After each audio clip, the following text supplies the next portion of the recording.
En el vídeo de hoy vengo a hablarte de todo lo que leí en el marzo asiático de, evidentemente, literatura asiática. Vamos a tener libros de literatura coreana, vietnamita y japonesa. Si quieres saber cuáles son, pues quédate que allá vamos.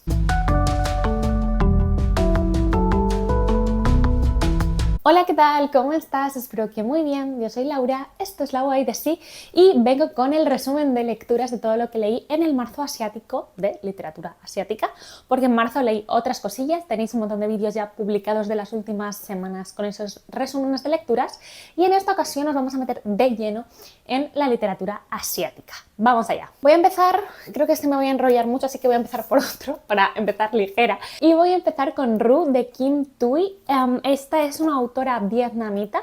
Es la segunda vez que yo la leo. El año pasado leí un libro que se llamaba Man y en esta ocasión he ido con Ru, que es una de sus obras más conocidas. De hecho, tiene una adaptación al cine y si no me equivoco, esta fue su primera novela. Yo la tengo en esta edición de Alfaguara que compré en una librería de segunda mano, pero a día de hoy la vais a encontrar en la edición de Periférica. Así que es roja, bueno, tendréis una imagen por aquí.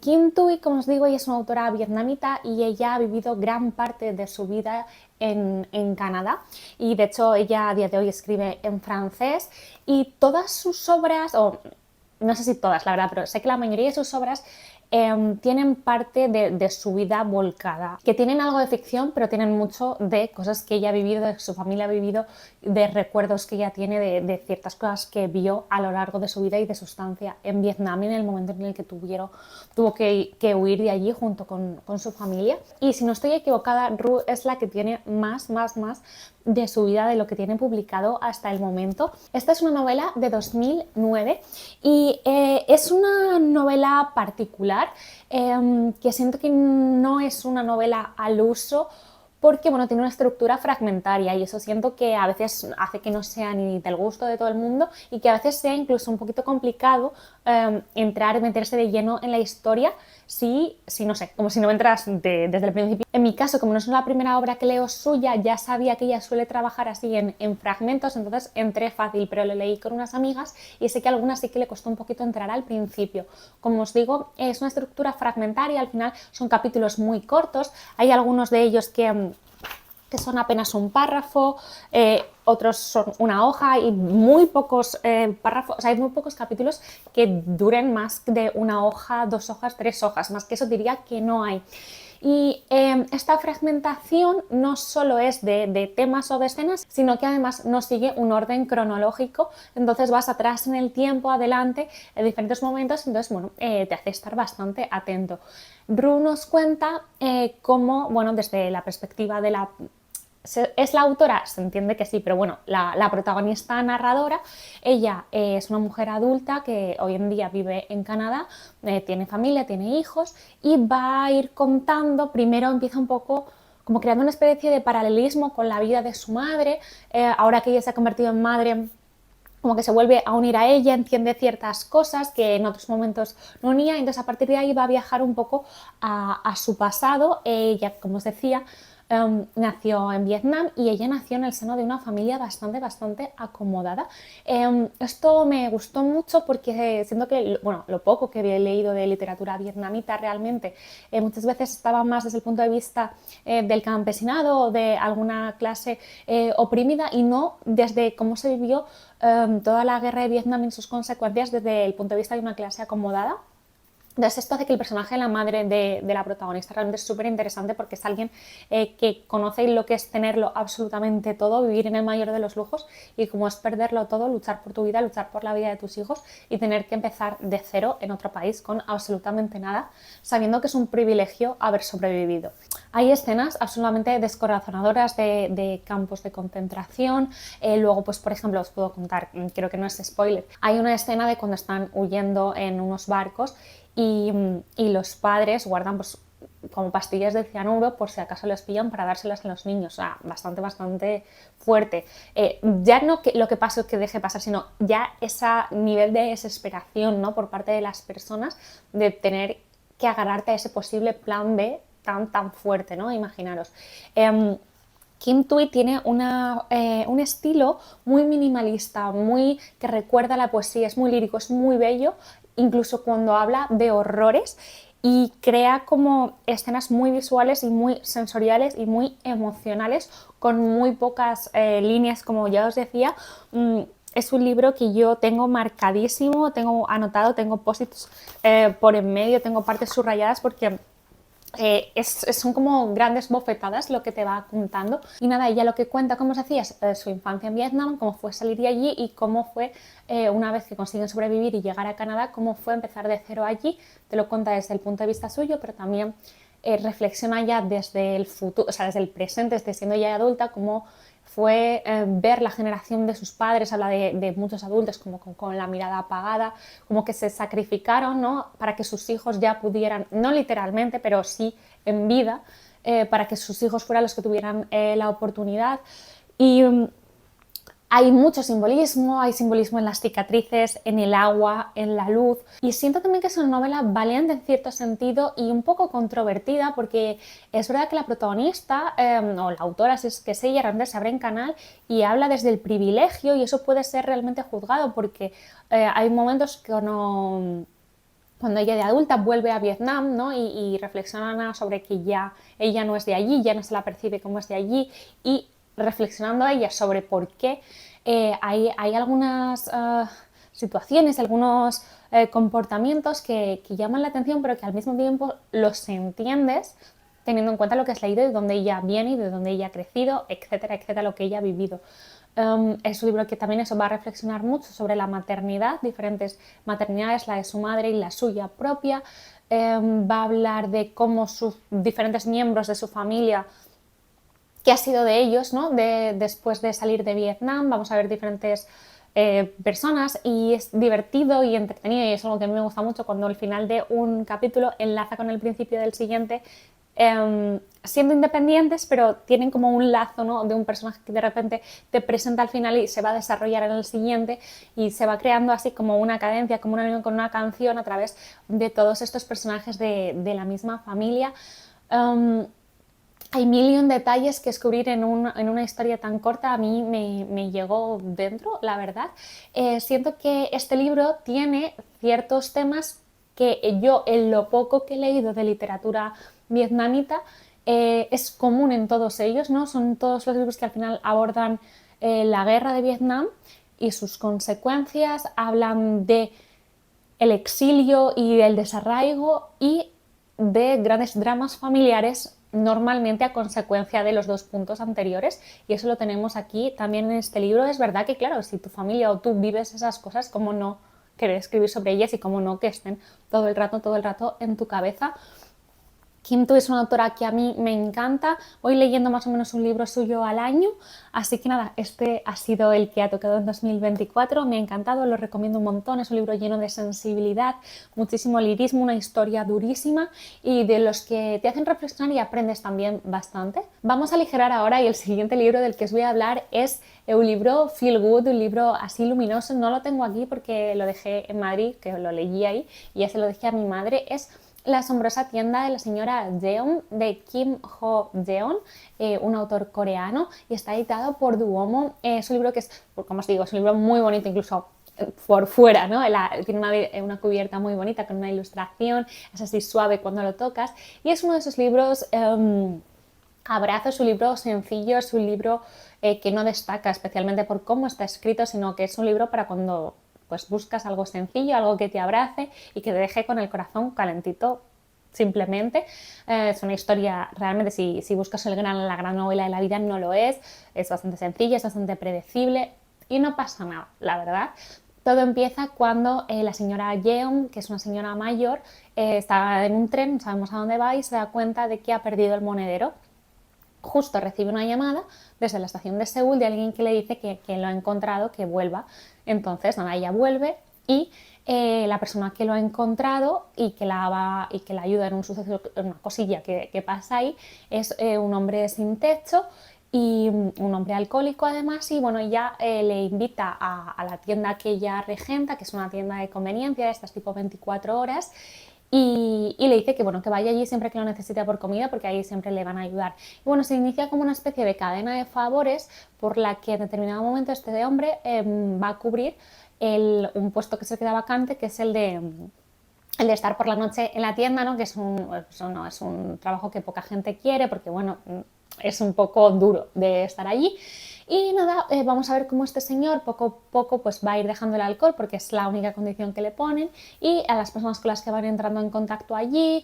Y bueno, la verdad realmente este hombre que es Doko es el protagonista de la novela, no tanto la señora Yeon como yo pensaba, aunque también es importante, por supuesto. Y vamos a ir viendo cómo su desarrollo, su libro sobre las segundas oportunidades, es un libro que habla sobre las relaciones materno-filiales complicadas, porque vamos a ver varias mujeres que son madres ya mayores con sus hijos adultos, los problemas que tienen, las situaciones en las que se ponen, habla de culpa, habla de saber decir que no, y habla de reencontrarse uno mismo, habla de perdón en cierta manera. Entonces, bueno, la verdad que es un libro bonito, que se lee muy, muy sencillo para cuando os apetezca algo así. Tengo que decir que yo disfruté leyéndolo, pero no es mi libro feel good favorito. Una parte por el medio en el que se me hizo, alguno de los capítulos se me hizo un pelín pesado, se me hizo un pelín aburrido, pero bueno, mi resumen general del libro es que agradecí leerlo. Me gustan estas historias reconfortantes de vez en cuando y me pareció muy agradable. Creo que este libro es serie, que hay 2 o 3 libros más ya, al menos en Corea, así que nada, si los traen la verdad que los iré leyendo porque quiero saber qué es de la tienda de la señora Yeon. También de literatura coreana leí la novela gráfica de La espera, de la misma autora de Hierba, que se llama no sé qué, Gendry Kim, si no me equivoco. Os dejo por aquí el vídeo donde os hablé de esa novela gráfica, que me encantó, pero aún así aligero un poco este vídeo. Habla sobre las familias que quedaron separadas cuando se produjo la separación de Corea del Norte y Corea del Sur, y una serie de reencuentros que se realizan pactados a través de la Cruz Roja, y bueno, analiza las heridas que esta separación ha dejado en ciertas personas. Es una novela gráfica súper dura, pero que a mí la verdad que me encantó. Y continuando con literatura coreana, os voy a hablar de Kim Yi-young, nacida en 1982, de Cho Nam-yo, editado por Alfaguara. Este fue el libro que leímos en mi club de lectura en el mes de marzo, y aunque bueno, hubo opiniones de todo tipo, la verdad que el libro gustó muchísimo. Lo que pasa es que hubo gente que le encantó y hay gente que le gustó, porque es cierto que cómo está escrito hizo que algunas personas no terminaran de conectar del todo con el libro, ¿vale? Os cuento. Vamos a conocer en esta historia, al inicio, en el primer capítulo, a Kim Ji-young, que ella es una mujer de 33 años, la conocemos en un momento en el que es ama de casa, está casada, tiene una niña, no sé, en torno a 2 años más o menos, y empieza a tener una especie de episodios, podríamos decir, en los que ella de repente se convierte en otras mujeres que ha conocido, como su madre, una amiga que falleció, y luego cuando terminan esos episodios ella no lo recuerda, pero claro, su marido alucina, especialmente cuando ocurre, cuando se convierte en la amiga esta que falleció, que era una amiga común, le hizo una cosa que solo esa señora, esa chica sabía, ¿no?, al marido, y entonces él se queda alucinando. Entonces, bueno, él va a reaccionar de una manera determinada que no os voy a contar. Y el libro, en la mayoría de libros, desde el primer capítulo, hace un repaso, ¿no?, desde que nace Kim Ji-young hasta este momento en el que la hemos conocido, un poco para en el que tú, como lector, vas buscando pistas o vas buscando cuáles han podido ser los detonantes a lo largo de su vida para lo que a ella le está pasando en este momento, ¿no?, del presente. Porque hay pistas, hay cosas que te hacen pensar que quizás tenga una depresión postparto o una depresión, pero parece como que hay algo más profundo o algo más diferente, ¿no?, a través de estas, no sé, despersonalizaciones, o al revés, ¿no?, personificaciones de otras personas. Bueno, y a través de este repaso de la vida de ella, en realidad lo que la autora va a hacer es contarnos cómo es el rol de la mujer en la sociedad de Corea del Sur en las últimas décadas, qué avances ha habido, qué avances no ha habido, ciertos, bueno, ciertas actitudes, ciertos comportamientos y ciertas reglas escritas y no escritas que hay en la sociedad que hacen que siga siendo pues, una sociedad bastante machista en muchos aspectos, en el aspecto laboral, por ejemplo, pero muchos otros, dentro de las familias. Y como estas estructuras muchas veces están consolidadas, se consolidan desde los propios círculos familiares, es decir, que cuando un niño nace tiene más valor que cuando nace una niña, cómo se les trata, las cosas que se le dan, y bueno, al final las barreras, todas las cosas a las que las mujeres y las niñas no tienen acceso por el mero hecho de ser niñas. A través de la figura de Kim Ji-young vamos a irla viendo en su infancia, en su juventud, cuando empieza a trabajar, cuando se casa y cuando tiene una hija, y vamos a ir viendo a través de una selección, ¿no?, de momentos clave ciertas cosas, y a través un poco de viendo qué momentos ha seleccionado, pues tú vas entendiendo lo que la autora te quiere contar.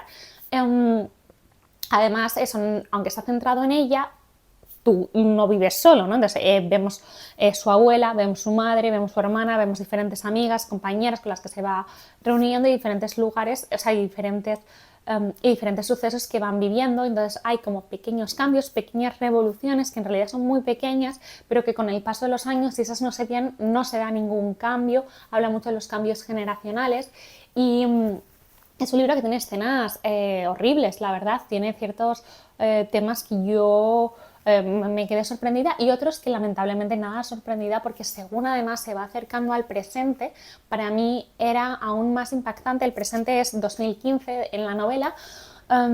Ya no tienes en tu cabeza la excusa de que te están hablando de algo tipo esto es en Corea, esto es otro continente, es otra sociedad, que atrasados están en algún sentido, parecen cosas como que aquí a lo mejor era pues la época de tus abuelas o bisabuelas, pero según se va acercando al presente empiezas a ver ciertas cosas que si no te han pasado a ti, le han pasado a tus amigas. Y es así. Entonces es bastante impactante porque de repente te das cuenta que nos hemos como igualado y te enfada y te da pena, la verdad, ciertas actitudes. A pesar de los momentos horribles y muy duros que se dan en la novela, también hay momentos muy luminosos donde brilla la sororidad, las redes de apoyo entre mujeres. Pero no es un libro que yo pueda decir como, ay, acabas contenta. No, es un libro que acabas enfadada, y creo que es muy importante que te acabes enfadado la lectura. Lo que os decía de por qué no convenció a algunas personas de las que lo leímos juntas es que el estilo es algo frío, está contado en tercera persona, y se comentaba, y estoy de acuerdo, que si fuera una novela hecha en primera persona de Kim Ji-young quizás fuera mucho más emocional, te llegaría dentro de otra manera, te emocionaría por otro lado. Sin embargo, para mí el estilo que toma la autora, que es un estilo, como os digo, en tercera persona, frío, alejado, y que busca dar la sensación de objetividad, además utiliza el recurso de poner a pie de página en bastantes ocasiones como datos estadísticos y datos sacados de diferentes, no sé, como el INE, me imagino, de Corea o lo que sea, diferentes estudios. Es una forma de decirte que sí, esto es una ficción, Kim Ji-young es un personaje ficticio, pero en realidad esto está pasando, ¿no? Todo esto es de verdad.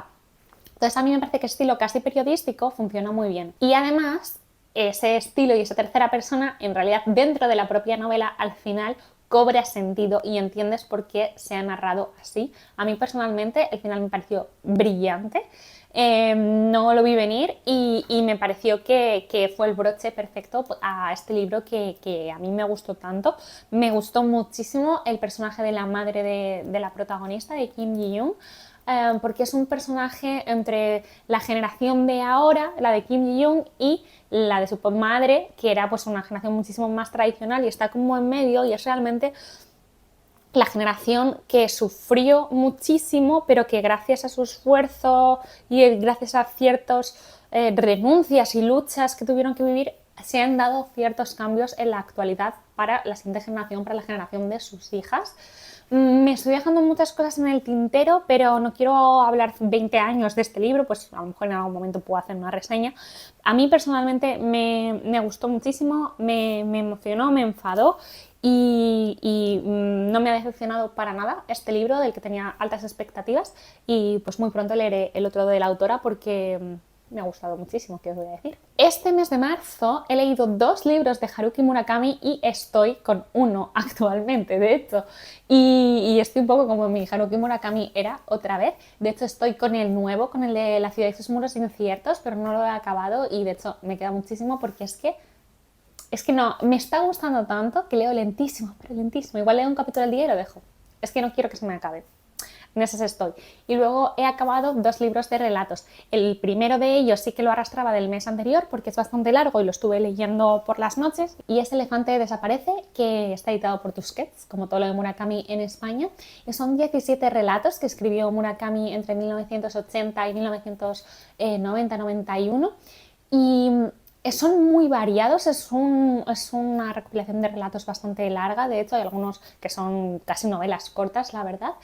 Y básicamente son tantos que no os puedo hablar de uno en concreto, pero sí deciros que uno, que me han gustado mucho la mayoría, y 2, que sí que veo como puntos en común. Son relatos independientes y tienen narradores independientes que no coinciden en ningún caso, pero sí que es cierto que todos ellos son relativamente jóvenes y sí que se hace como hincapié en la edad que tienen en un momento u otro. Entre los 20 y los 30 años más o menos, hay hombres, hay mujeres, hay un poco de todo y están en diferentes situaciones vitales, en diferentes situaciones familiares, de trabajos, hay muy variado, pero hay temas en común. Como puede ser, están todos en ese Urban Inui, tan típico de Murakami, es una de sus grandes temáticas, esta como apatía y ese no sentirse uno en el mundo actual, sentirse un poco como enajenado, estar fuera, no entender cuál es tu lugar en el mundo. Ese descontento, esa apatía, como os decía, esa insatisfacción la muestran muchos de estos personajes y también hay muchos relatos que tratan esa problemática que tienen muchas veces los personajes de Murakami de no saber qué está pasando realmente, qué es la realidad y qué es lo que percibes tú. Hay sucesos un poco oníricos a veces, algunos un poco casi que rozan lo fantástico, sí, pero siempre tienen como una gran metáfora detrás y un gran pensamiento y una gran reflexión, y eso es algo que a mí me fascina, la verdad.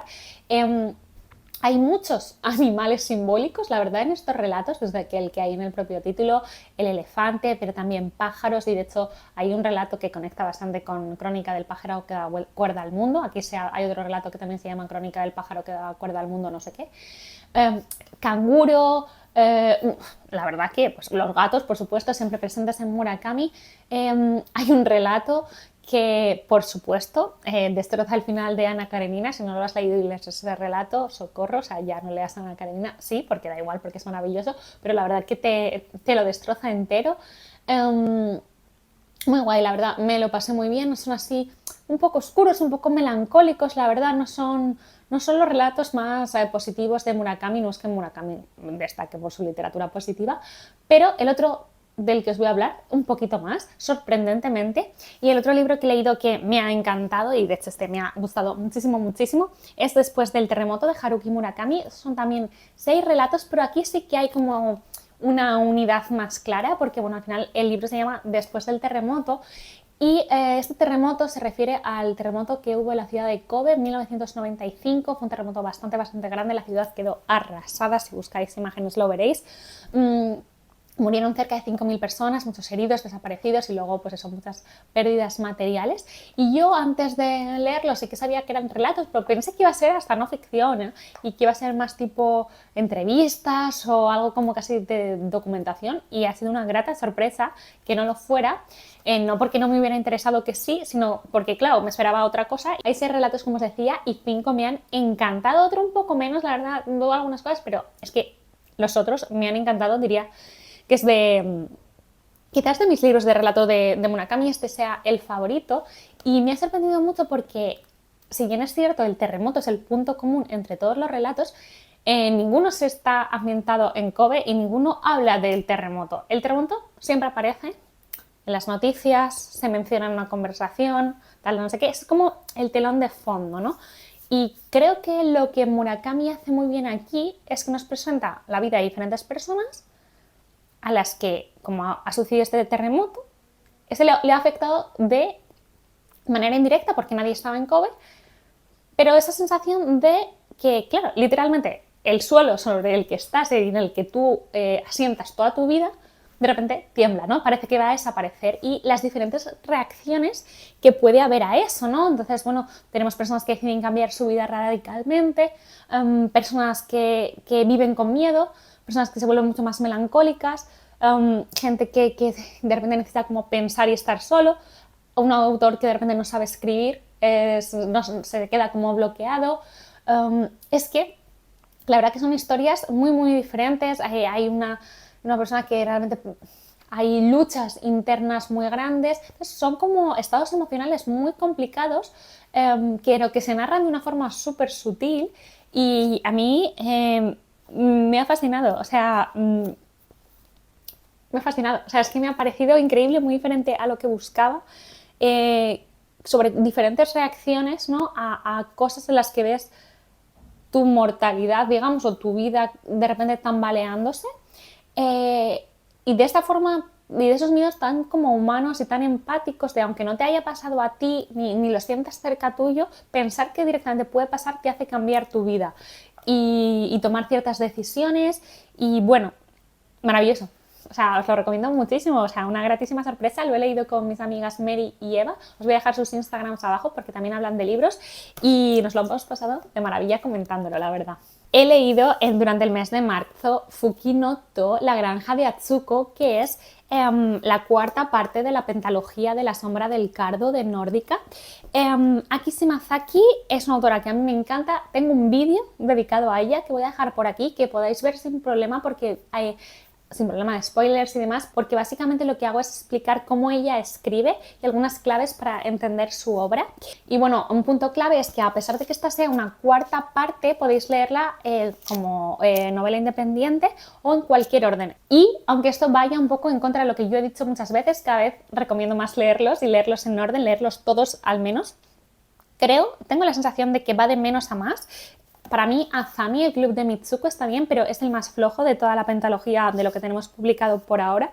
Y por ejemplo, Hozuki siempre fue mi favorito, que fue el primero que se publicó, va de libros, es una historia sobre maternidad y sobre diferentes formas de llevar a cabo nuestra vida como nosotros queremos. Tiene un cariño, le tengo muchísimo cariño porque fue la primera obra que leí de esta autora, pero es que son increíbles. El tercero tiene un personaje protagonista al que odias y eso me fascina. Y luego el cuarto yo creo que se ha convertido en mi favorito. Es una historia que me sorprendió mucho. Es quizás de las más japonesas. Habla mucho, es súper pausada, pero están pasando cosas, habla de la naturaleza y tiene, bueno, pues ciertas cosas clave que hay siempre en las obras de Aki Shimazaki, que es hay secretos familiares y las casualidades, y especialmente los encuentros casuales, marcan la trama y un cambio en la vida de los protagonistas. Aunque se puede entender, como os decía, leyéndolo suelto, Fuki no To tiene mucha relación con Azami, con el primero de los libros. Van a conversar muchísimo entre sí y de hecho para mí son historias paralelas en cuanto a lo que va pasando y las decisiones que van tomando los personajes. No os quiero decir más para que, como son obras muy cortitas, no quiero destrozaros nada, pero me ha parecido preciosa. Los personajes toman una serie de decisiones súper interesantes que pueden probablemente no ser las que nos vienen a la cabeza. Tiene una forma de entender las relaciones increíbles en estos libros que rompen mucho los moldes. La forma de entender los matrimonios, las parejas, el amor, la familia, de una forma como muy abierta, muy amplia, muy interesante, la forma de entender la vida acompañados. También todos estos libros van tratando temas como las consecuencias de estar demasiado apegados a la tradición y demás. Ay, es que no quiero deciros más para no desvelar nada, pero este libro también habla mucho de amistad a través del tiempo, de relaciones muy profundas. Hay una escena de pareja bellísima y nada, Aki Shimazaki, la amo, por favor, leedla, es lo que os pido. Y nada, estos son los libros que leí durante el marzo asiático. ¿Qué os han parecido? ¿Os ha llamado alguno la atención? Por favor, me leéis a Aki Shimazaki es importante para mí que la leáis y que la améis. Tenéis publicado en Nórdica, tenéis publicado en Tusquets y tenéis publicado en Lumen. Su obra está en todas partes. Aki Shimazaki es una autora súper especial para mí. Creo que hay que tener mucha sensibilidad para leerla y para que te cale. No son solo las tramas, sino son tramas súper sencillas, pero de verdad que te dejan pensando tiempo, que van calando en ti. Son historias que a veces estás en la vida y te viene algo a la cabeza y dices, ay, ¿esto dónde lo vi? Y era una historia suya, o al menos a mí me pasa a menudo. En fin, por favor, cuéntame en comentarios si leíste algo durante el marzo asiático, cuál fue tu novela favorita asiática o cuál es tu novela asiática favorita en general, o cuál me recomiendas a mí o te gustaría que yo le leyera para contarte mis impresiones. Charlamos en comentarios de lo que queráis como siempre. Te doy las gracias por ver este vídeo hasta el final, espero de verdad que te haya gustado y nos vemos en el próximo. ¡Hasta luego!